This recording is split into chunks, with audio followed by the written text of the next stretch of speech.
Речиси половина година без плата и со намалени ресурси за работа. 17 вработени во инспекторатот за употреба на јазиците реагираат дека цели 5 месеци работат без никаков надомест. Револтирани се поради тоа што, како што велат, професионално си ги извршуваат задачите, а во исто време им се крши уставното право и не добиваат плата за нивниот ангажман.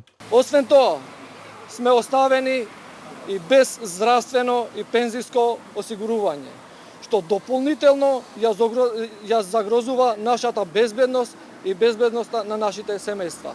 Ние сме луѓе кои секој ден дневно работат, даваат резултати и го движат системот напред.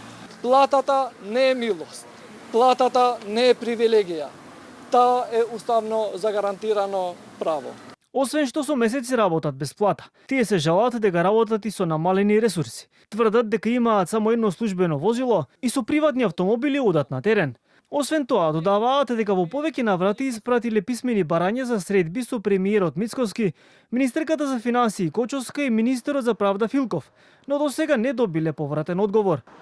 Потенцираат дека нивната борба нема политички поени и бараат итно и трајно решение за нивниот проблем. Од владата за Канал 5 соопшти дека во моментов во собраниска процедура се измените со што ќе им се овозможи на вработените да земат плата. Но како што додаваат, за ова прашање е потребно бадентерово мнозинство, а ДОИ го користи и го бойкотира законот кој беше поднесен во собранието уште пред 2 месеца.